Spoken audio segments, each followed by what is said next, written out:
창세기 29장 20절부터 30절의 말씀을 함께 보겠습니다. 창세기 29장 20절에서 30절까지의 말씀입니다.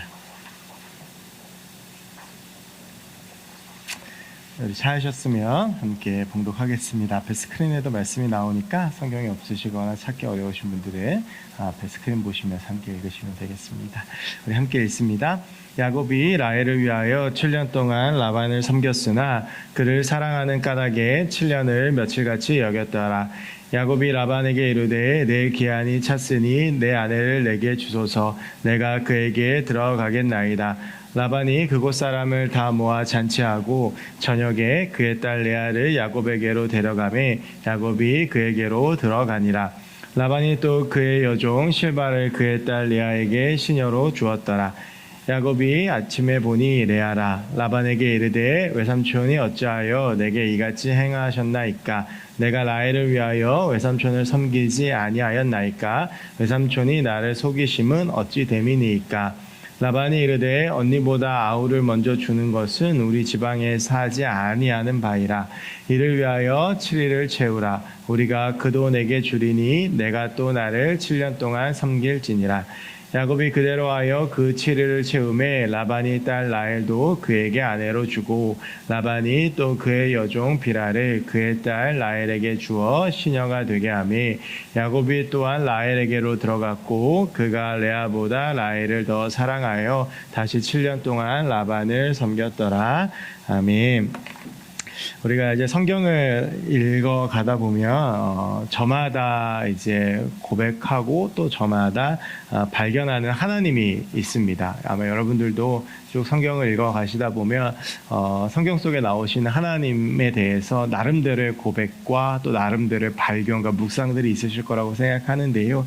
이제 저도 그 하나님에 대해서 많이 묵상하면서 저는 특별히 하나님의 마음의 관점에서 성경을 이제 자주 이렇게 묵상하고 보고요.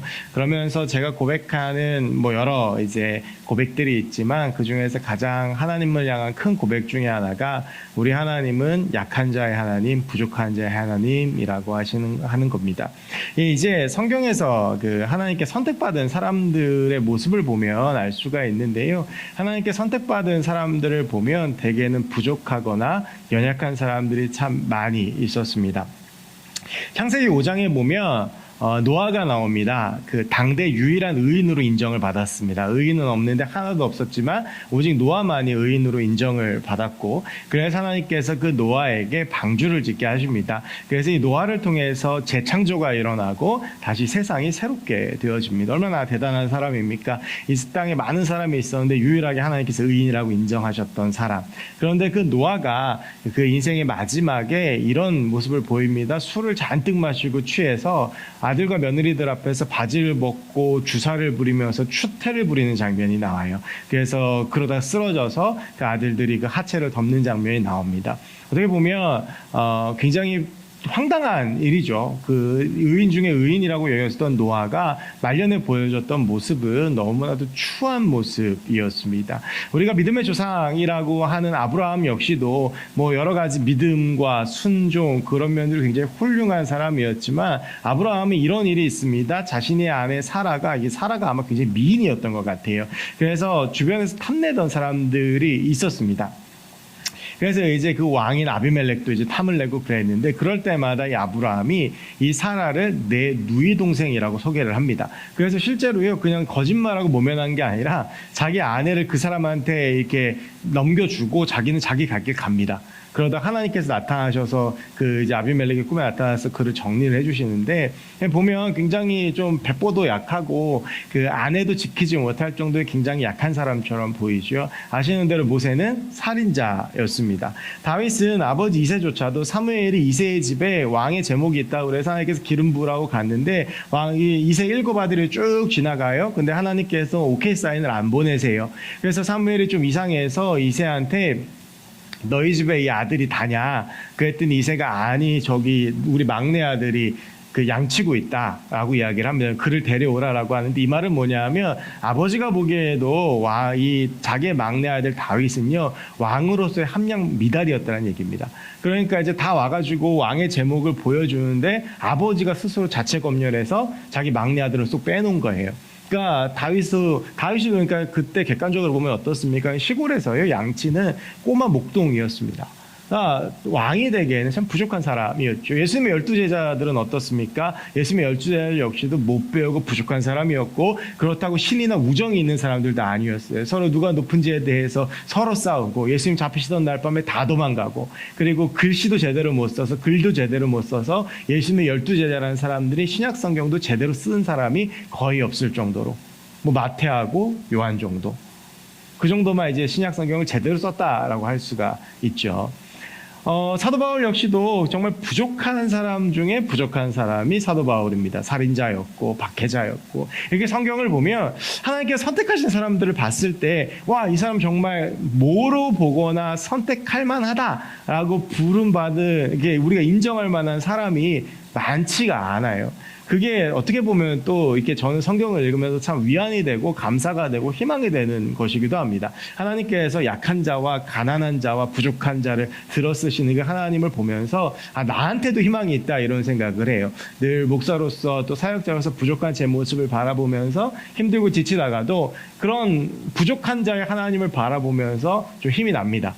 고린도전서 1장 26절 31절 나중에 여러분 한번 읽어보시고 묵상해 보시면 사도 바울이 그런 말을 하죠. 하나님이 문벌 좋은 자, 뭐 능력 있는 자, 뭐 유식한 자, 이런 자를 선택하시는 것이 아니라 약한 자를 선택하셔서 하나님이 그들에게 강함이 되어 주신다. 하나님이 내가 약할 때 강함이 되어 주신다라고 고린도전서 1장 그 마지막 부분에서 고백을 하거든요. 저는 그 하나님을 참 좋아합니다.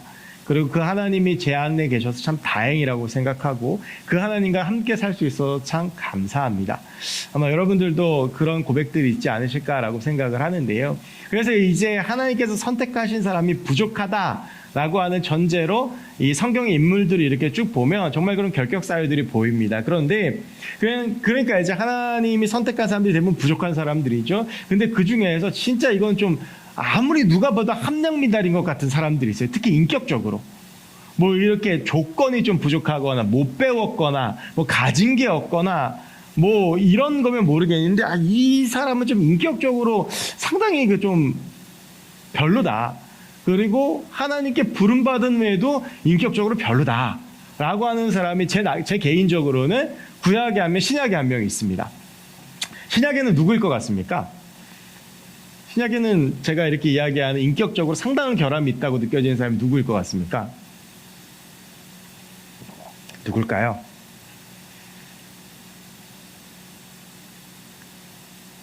아무나 한번 말씀해 보시겠어요? 누굴까요? 여러분들이 보시기에 신약 성경에 나오는 사람 중에 인격적으로 이 사람 정말 별로라고 느껴본 분 혹시 없으세요? 바울입니다. 바울은요, 그 하나님께 그 다메섹 도상에서 그 사도행전 9장에서 부름받은 후에도 그 성격이 고쳐지지가 않아요. 그래서 어떻게 합니까? 2차 전도여행 앞두고 바나바하고도 싸우고, 뭐 툭하면 베드로하고 싸우고, 막 사도들하고 싸우고, 막 어쩔 땐 성도들하고도 막 싸우고 이래요. 보면 인격적으로 그렇게 썩 훌륭한 사람이 아닙니다.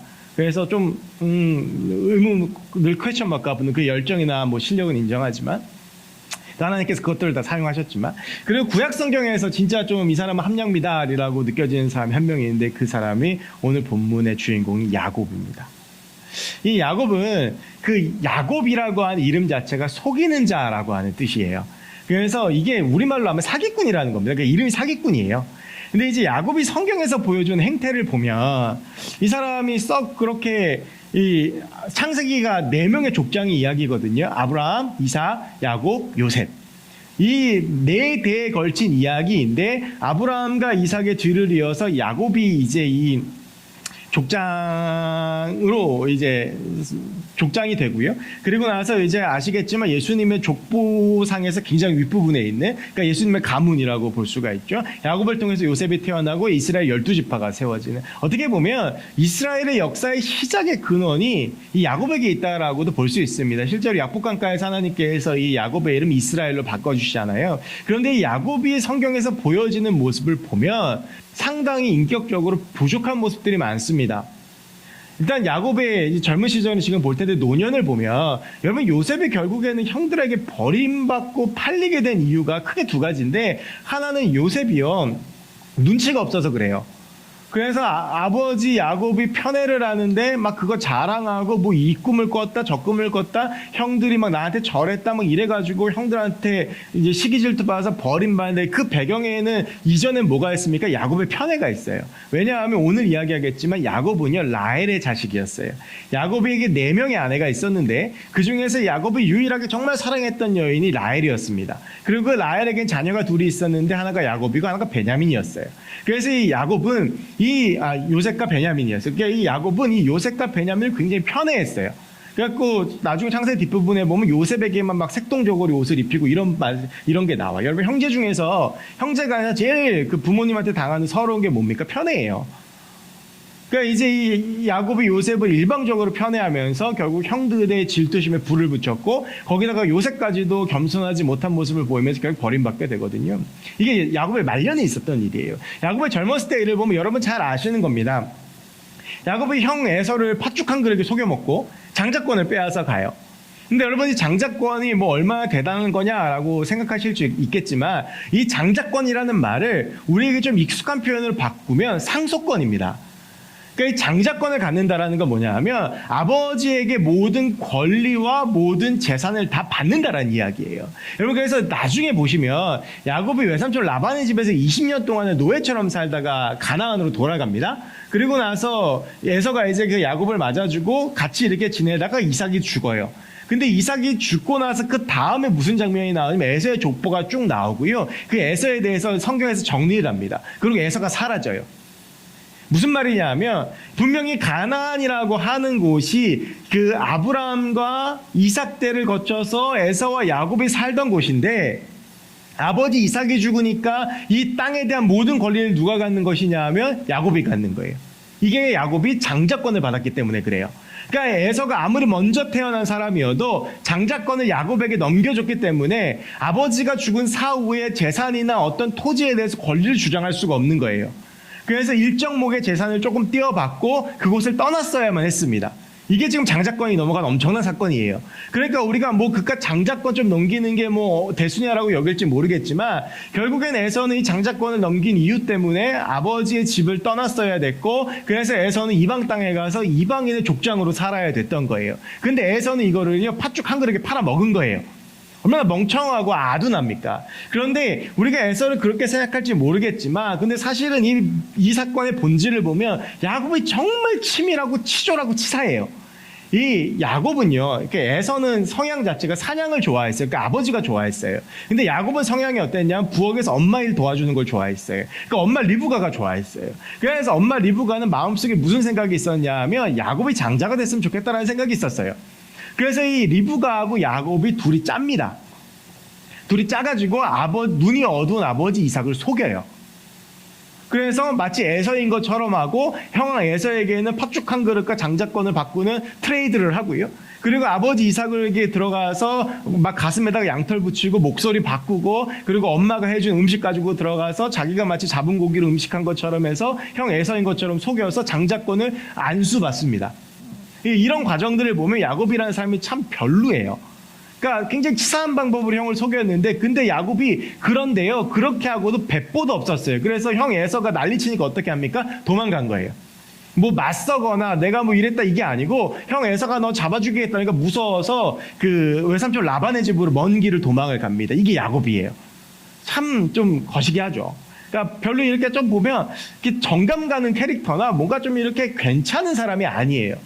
근데 이제 야곱이 막 도망가서 외삼촌 라반의 동네에 이르러서 가장 처음 만난 사람이 있는데, 그 사람의 이름이 아까 제가 잠시 언급했던 라헬입니다. 근데 이제 이 야곱이 먼 길도 왔고, 그리고 막 그 길 가운데 여러 가지 일도 겪고 와서 처음이 자기의 사촌 동생이 라헬을 보고요, 완전히 한눈에 빠져버려요. 그래서 라헬을 부둥켜 울고 자기의 어떤 그런 막 처지들을 다 얘기하고 나서 라반의 집에 가는데, 이제 그럼 라반이 이 야곱을 이제 데리고 있어야 될 거야. 한 달 동안 데리고 있다가, 한 달 동안 그러니까 야곱이 뭐 놀기 뭐 하니까 일도 돕고 했겠죠. 라반이 꽤 부자였던 것 같아요. 그래서 막 이렇게 일도 돕고 하니까 이제 라반이 묻죠. 그럼 너의 삭스를 어떻게 할까? 그랬더니 난 삭시 필요 없다. 당신의 딸 라헬을 나에게 달라라고 이야기를 하고, 그래서 7년 동안을 네가 일을 하면 내가 라헬을 너에게 주고 너를 사위로 맡겠다라고 하는 일종의 계약을 체결하게 됩니다. 이게 이제 오늘 이야기의 시작입니다. 그러면서 지지난주에 제가 첫 번째로 아담과 하와에 대한 이야기를 나누었고, 오늘 야곱과 라헬에 대한 이야기를 잠깐 드릴 텐데, 이 관계가 그 이성 관계이기도 하면서 우리가 크리스천으로서 맺게 되는 모든 관계에 대한 말씀이기도 합니다. 그래서 꼭 이 말씀들을 단순히 남녀 관계로만 규정 짓지 마시고, 내가 크리스천으로서 어떤 관계 속에서 맺어야 되는지에 대한 것까지도 좀 확장시키셨으면 좋겠어요. 이 야곱이요, 그래서 7년 동안을 삭도 안 받고 열심히 일을 합니다. 열심히 일을 하고 나서 7년이 됐어요. 약속한 날이 됐어요. 그래서 이제 결혼식을 하기로 하고 막 하고 나서 이제 야곱은 불 꺼진 방에 들어가 있고 신부가 들어왔어요. 그런데 우리가 성경에서 방금 읽었지만 그날 밤에 들어온 신부는 라헬이 아니라 그의 언니인 레아였습니다. 근데 이 레아가 노처녀였던 것 같아요. 이 레아에 대해서, 레아가 라헬에 대해서 오늘 읽지 않았지만 29장 17절에서 이렇게 이야기를 해요. 레아는 시력이 약하고 라헬은 곱고 아름다웠다. 근데 이게 이렇게 문맥적으로 보면 좀 이해가 안 돼요. 그죠? 그 레아는 시력이 약했다. 그리고 라헬은 곱고 아름다웠다라고 되어져 있죠. 그러니까 이게 시력이 약했다라고 굉장히 한글 성경에서 완화해서 표현하고 있는데, 요거를 원어로 보면 어떤 뜻이냐 하면 레아는 여러모로 부족함이 많았다라는 거예요. 그러니까 이걸 가지고 굉장히 많은 성경학자들이 해석을 하는데, 어떤 사람들은 레아에게 일정 장애가 있었을 것이다 라고 이야기하는 사람들도 있고, 그리고 뭘로 보거나 약간 좀 부족한 사람이었을 것이다 라고 이야기하는 사람들이 많아요. 그러니까 이 말은 정상적인 방법으로는 결혼하기가 조금 어려운 사람이었을 것이다 라고 보여져요.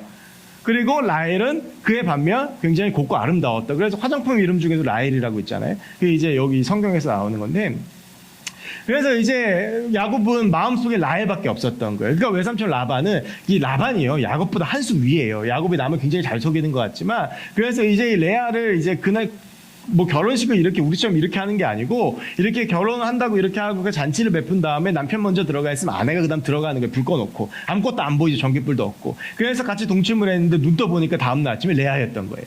속은 거죠. 그래서 삼촌한테 달려가가지고 항의를 합니다. 이게 어떻게 된 거냐. 그랬더니 외삼촌 라반이 그런 얘기를 해요. 우리 고장에는 언니보다 동생을 먼저 시집 보내는 경우가 없다. 그러니까 언니가 먼저 시집가야 동생이 가니까 네가 레아의 남편으로 7일을 채워라. 그리고 나서 네가 나를 위해서 7년 더 일하겠다고 약속하면 그때 내 딸 라헬도 너에게 주겠다라고 이야기를 한 거예요. 여러분, 이게 요즘하고는 좀 달라요. 이때는 족장사회였기 때문에 이렇게 서로 뭐 사촌 간에도 결혼하고 이런 게 이 당시 문화에는 있었어요. 그러니까 그거를 감안하고 들으셔야 돼요. 굉장히 뭐 이거 뭐야, 뭐 이래 이렇게 생각할 수도 있겠지만, 그래서 이제 야곱이 라헬을 얻기 위해서 거기에 동의를 하고 레아랑 7일 동안을 부부로 살고, 그리고 나서 라헬을 위해서 또 7년 동안 일합니다. 그러니까 지금 도합, 라헬을 아내를 얻기 위해서 야곱이 일한 횟수가 몇 년입니까? 14년이에요. 그리고 나서 그로부터 6년을 더 일합니다. 그래서 20년 동안을 한 푼도 받지 않고 거의 노예처럼 일하다가 자기의 고향 가나안으로 돌아가요. 여기서 이제 보고자 하는 게 바로 이 야곱인데, 제가 아까 말씀드렸지만 야곱은 참 여러 가지 인격적인 결함 등의 여러 가지 인격적인 문제들이 있어요. 그런데 그 야곱에게 있어서 유일하게 하나의 장점이 있다면 인내심이에요. 여러분, 야복 강가에서 하나님의 사자하고 야곱이 씨름하는데, 이 장면 다 아시죠? 씨름하는데 하나님의 사자가 이제 나 가야 돼 그러는데 야곱이 절대 안 내요. 끝까지 붙잡고 있어요. 그래서 어떻게 하면 환도뼈를 쳐가지고 야곱이 절름발이가 되잖아요. 그러니까 이제 이런 모습들을 보면 야곱이 얼마나 인내심 있는 사람인지를 알 수가 있어요. 그러니까 야곱이 자기의 아내 라헬을 위해서 20년 동안을 돈 한 푼 받지 않고 일을 한 거예요. 그런데 재밌는 것은 뭐냐 하면, 오늘 우리가 처음에 읽었던 20절 말씀에 보면 이런 말이 나와요. 야곱이 최초로 일하는 7년을 가지고 성경에서 어떻게 이야기하냐면 야곱이 라헬을 위하여 7년 동안 라반을 섬겼으나 그를 사랑하는 까닭에 7년을 며칠같이 여겼다라고 하는 말이 나옵니다. 그러니까 이 야곱이 라헬을 위해서 정말 노예처럼 막 지내고 했지만 이 야곱이 그 7년을 어떻게 여겼다고요? 며칠 같았다라는 거예요. 그러니까 사랑하기 때문에 이 사람을 위해서 내가 드리는 시간, 이 사람을 위해서 내가 드리는 내 노력, 열정, 내가 포기하는 물질이 아무렇지도 않았다라고 하는 것이죠. 여러분, 이것이 바로 사랑입니다. 제가 오늘 설교를 준비하면서 이 사랑이라는 말을 국어사전을 한번 찾아봤어요. 우리가 흔히 사랑이라는 걸 알고 있지만 국어사전에서는 어떻게 이 사랑을 정의를 하고 있느냐? 국어사전의 첫 번째 이제 줄에 사랑을 이렇게 정의를 합니다. 어떤 사람이나 존재를 몹시 아끼고 귀중히 여기는 마음 또는 그런 일입니다. 그러니까 사랑은 내가 준 만큼 받는 계약의 관계가 아니라고 하는 것입니다. 사랑은 내가 부어주는 것이 사랑이라는 거예요. 비록 내가 다시 돌려받지 못하더라도. 야곱의 시간들을 보면서 놀라운 것은요, 그는 아주 오랫동안 라헬을 위해서 자기의 시간을 들였고 그 마음이 변하지 않았다라고 하는 것입니다. 우리가 누군가를 사랑할 때 이것이 아까 말씀드렸던 것 남녀 간의 관계일 수도 있고 우리가 이 공동체에서의 사랑을 나눌 때에도 마찬가지입니다. 우리가 누군가를 사랑한다고 했을 때 해야 되는 것은 내가 먼저 내어주고 내가 먼저 희생해 주는 것이라고 하는 것입니다. 오늘 이제 이 야곱에 대한 말씀들을 좀 묵상하면서 아주 어렸을 때 읽었던 간단한 책 중에 아낌없이 주는 나무라는 책이 생각이 났습니다. 여러분 이 책 다 읽어보셨죠? 소년과 이 나무의 이야기입니다. 이 사과나무와 소년의 친구 관계와 함께하는 마음을 갖고 있었는데 소년은 어른이 되어가는 과정에 돈이 필요했습니다. 나무는 나의 열매를 팔아달라고 부탁했고 소년은 열매를 모두 가져갔고 어른이 된 아이는 집이 필요했는데 그 나무로 집을 지었고 시간이 흘러 남자가 멀리 가고 싶었을 때 나무가 배가 되어 주었고 시간이 흘러가서 남자가 노인에 돌아왔을 때 그 그루터기에 앉아있는 장소를 제공해 주면서 나무는 그저 행복해했습니다. 이게 되게 바보 같은 이야기인데 이것이 사랑이라는 것이 무엇인지에 대한 본질을 보여주고 있다라고 하는 것입니다. 우리가 하고 있는 여러 모양의 사랑에 대해서 한번 생각해 보았으면 좋겠습니다. 우리는 지금 어떤 사랑을 하고 있습니까? 내가 받을 것을 생각하고 있거나 내가 받을 것을 생각하고 있는지 아니면 내가 무언가를 줄 걸 생각하고 있는지 그것이 지금 이상간의 관계이든지 혹은 우리 안에 공동체의 관계 속에서 나는 지금 누군가에게서 내가 만족받고 충족되어주고 채워지기를 바라고 있는지 아니면 내가 먼저 그 사랑을 부어주고 채워주기를 원하고 있는지 내가 더 준 것을 억울해하고 있고 더 받지 못한 것에 화가 나고 있는 것인지는 아닌지 만약에 이러한 감정이 지금 우리의 사랑이라고 한다면 그 감정은 고장난 것입니다. 이것은 공동체 안에서도 마찬가지입니다. 다른 사람에 대한 기대가 있고 다른 사람들에 대해서 원하는 것이 있고 다른 사람들에 대한 기준이 있습니다. 그런데 나에 대해서는 어떠하십니까? 많은 청년들을 만나서 결혼에 대해서 이야기하고 고민하다 보면 현실적인 부분들로 고민을 많이 합니다. 물론 그 현실들은 현실이고 고려해야 되는 것입니다. 그런데 정말 사랑한다면 저 사람이 나에게 뭘 해줄 수 있는지 지금 우리가 어떠한 것들을 누릴 수 있는지가 아니라 내가 과연 저 사람을 위해서 무엇을 해줄 수 있고 과연 우리 관계 속에서 내가 어떤 것을 해줄 수 있는지를 생각할 수 있는 그 헌신이 사랑이라고 하는 것입니다. 하나님께서 보여주신 것이 그것이었습니다. 십자가가 그것이었습니다. 여러분 예수님이 우리에게 무엇을 바라셨습니까? 예수님은 우리에게 아무것도 바라지 아니하셨습니다. 어떤 조건이 충족돼서 십자가를 지신 것이 아닙니다.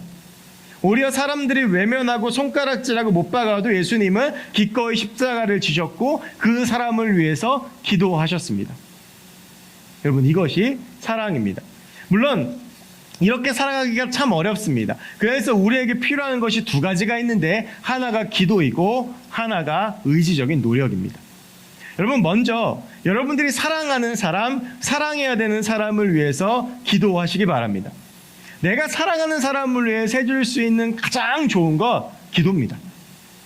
과연 여러분들은 여러분이 옆에 있는 사람들을 위해서 얼마나 기도하고 계십니까?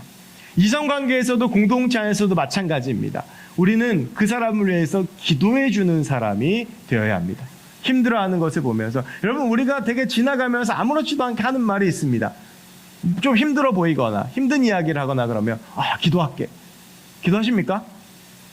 우리가 이 기도할게라는 말이 어느 순간부터인가 이 자리를 모면하기 위한 방법으로 쓰여질 때가 되게 많습니다. 그런데 여러분 사랑이라고 하는 것의 시작은 그 사람을 위해서 기도할 때 시작되어지는 것입니다. 그리고 놀라운 것은 기도할 때 마음속에 사랑이 흘러나오게 되는 것입니다. 기대를 하지 말고 기도를 하십시오.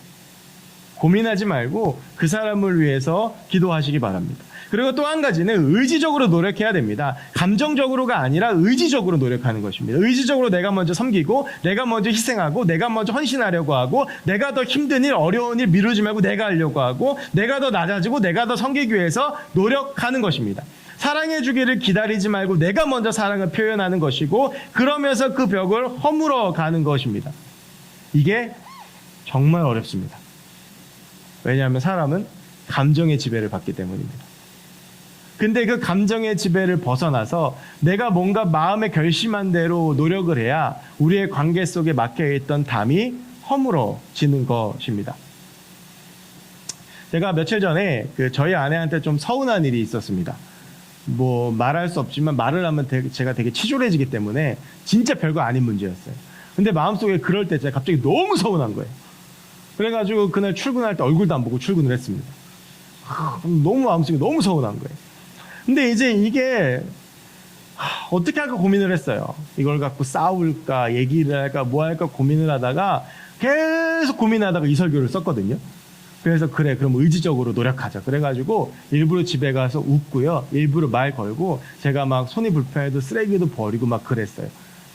그랬더니 재밌는 건 그 마음속에 제가 품었던 그 서운함이 어느 순간 사라지는 거예요. 그리고 제 아내의 마음이 뭔가 이렇게 따뜻해지는 거죠. 여러분 이게 의지적인 노력이 주는 겁니다. 이건 우리 공동체 속에서도 마찬가지예요. 이렇게 보면 우리 공동체 속에 날 아프게 하는 사람도 있고 진짜 막 날 힘들게 하는 사람도 있고 날 어렵게 하는 사람도 있고 날 정말 괴롭게 하는 사람도 있잖아요. 그런데 그런 사람이 있으면 오히려 내가 더 다가가려고 하고 내가 조금 상처받는 것을 감안하더라도 의지적으로 그 사람에게 나아가서 노력했을 때 그 관계가 풀리는 거예요. 근데 서로 감정에 휩쓸려가지고 막 움직이면 그 관계는 답이 없는 거죠. 제가 오늘 설교 준비하면서 혼자 계속 들었던 찬양이 있는데 원래 사실은 이 찬양을 결단 찬양을 하려고 했는데 이 찬양을 아무도 모르실 것 같아요.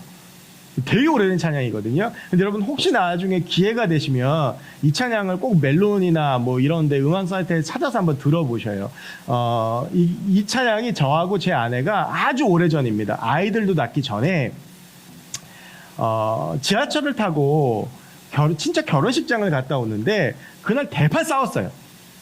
그 대판 싸워가지고 막 결혼식장에 탁탁하고 지하철 타고 집에 가는데 근데 가는 길이 심심하니까 대판 싸웠는데 그 이어폰을 한쪽씩 끼고 있었어요. 그때는 뭐 블루투스 이런 거 없었거든요. 그러니까 한쪽씩 끼고 있는데 그때 그 흘러나왔던 찬양인데 그러면서 둘이 이제 화해하고 막 지하철에서 울고 그랬던 찬양이에요. 이게 최용덕이라고 하는 아주 그 오래된 복음 가수신데 그분이 쓴 내가 먼저 손 내밀지 못하고라는 찬양이에요. 이게 다윗과 요나단 찬양이거든요. 이 찬양 가사가 이래요. 내가 먼저 손 내밀지 못하고 내가 먼저 용서하지 못하고 내가 먼저 웃음 주지 못하고 이렇게 머뭇거리고 있네.